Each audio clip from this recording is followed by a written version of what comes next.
bordo da nave Vostok 1, o cosmonauta soviético Yuri Gagarin se tornou o primeiro humano a ser lançado ao espaço em 12 de abril de 1961.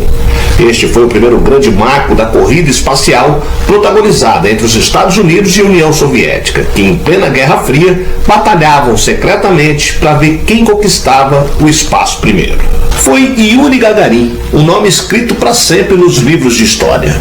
Gagarin era o candidato perfeito, o protótipo do novo homem soviético no contexto das tensões da Guerra Fria. Charmoso e dono de um sorriso sempre pronto, Gagarin foi utilizado pelos russos como um poderoso instrumento de propaganda da União Soviética.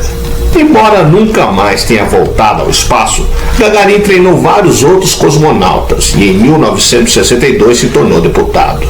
Ele nunca abandonou os esportes e gostava de hóquei no gelo. Sua posição oficial era de goleiro. E apesar dos soviéticos tentarem manter Yuri longe de aeronaves, temendo perdê-lo em alguma fatalidade, o primeiro homem a viajar ao espaço morreu jovem, aos 34 anos, justamente em decorrência de um acidente aéreo em um voo de treinamento de rotina.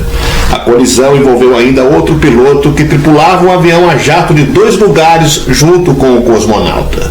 Eu sou o Sidney Góes e você está no passeio. Vem comigo, que no caminho eu te explico.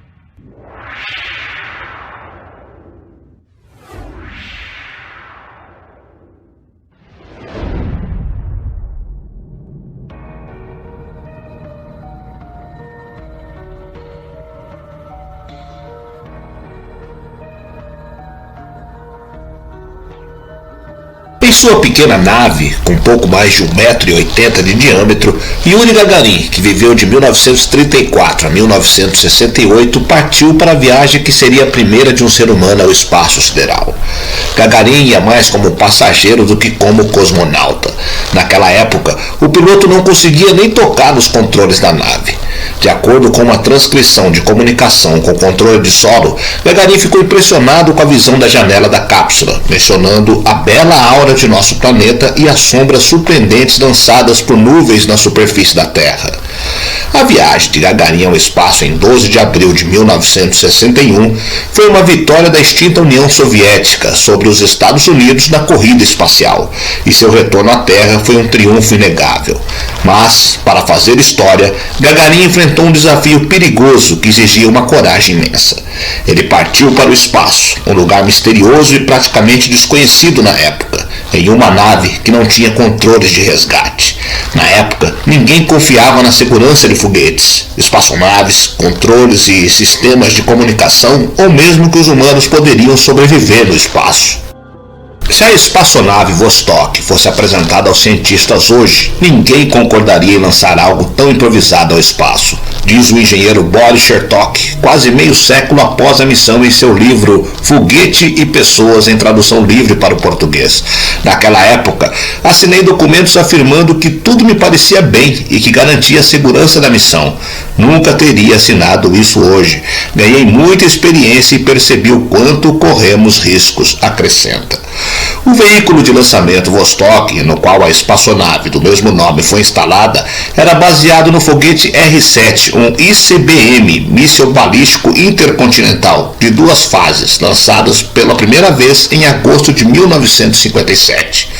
Nesse mesmo ano, o Sputnik 1, o primeiro satélite terrestre artificial, foi transportado no R-7. O design do foguete teve muito sucesso. Os mísseis desta família continuam sendo os únicos na Rússia para voos espaciais tripulados. Embora esteja desatualizado, ele se mostrou confiável para colocar espaçonaves em órbitas. No entanto, em 1961, as coisas eram bem diferentes.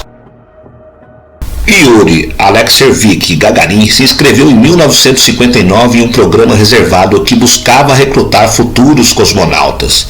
Tinham-se passado apenas 2 anos desde o primeiro Sputnik e o único ser vivo que tinha voado pelo espaço se chamava Laika, uma cadela que havia sido recolhida das ruas de Moscou. O processo de seleção ao qual Gagarin se submeteu foi brutal. Os 350 candidatos originais ficaram reduzidos primeiro a uma centena, depois a 20 e finalmente a apenas 6.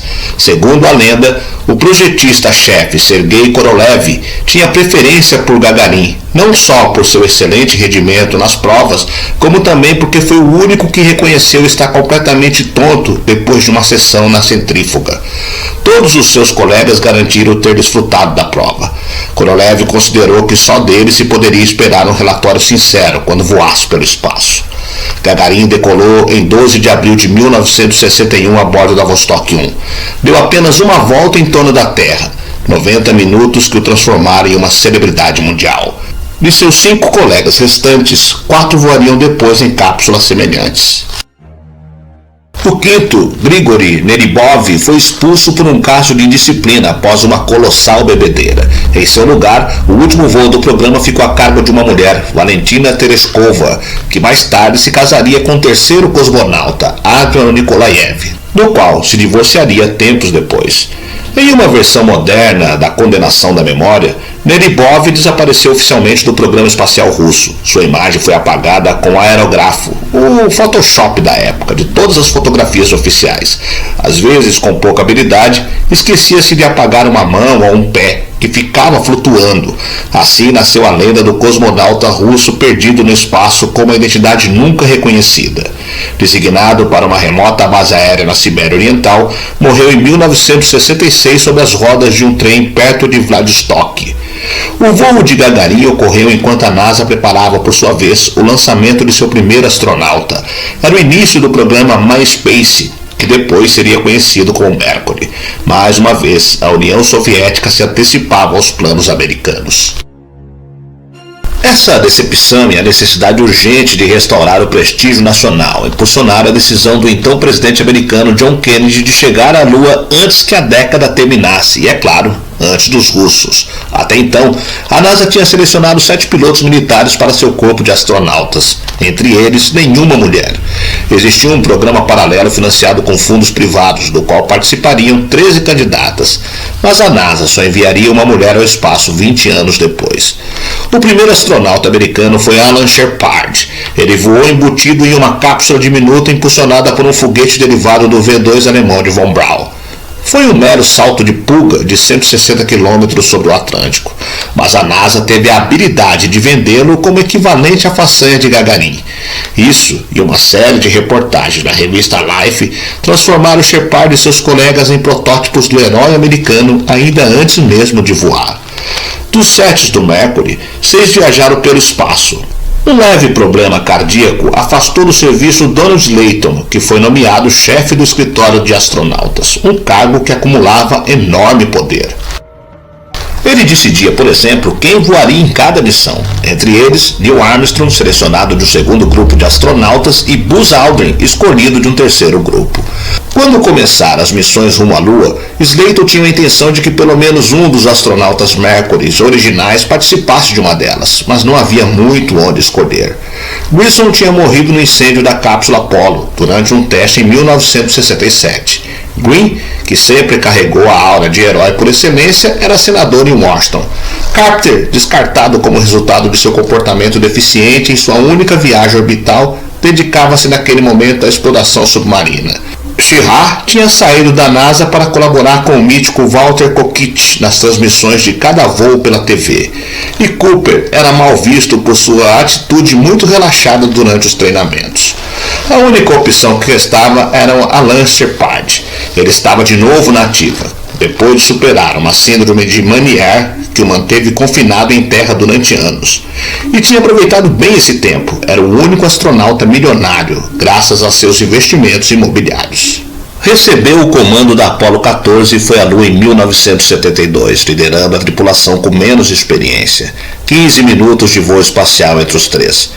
No final da exploração da cratera Framauro e antes de decolar da Lua, Shepard se permitiu um capricho. Tinha levado 2 bolas de golfe e um taco de ferro 6. Diante da câmera de televisão que transmitia as imagens para o mundo todo, tentou 2 tacadas. A primeira falhou.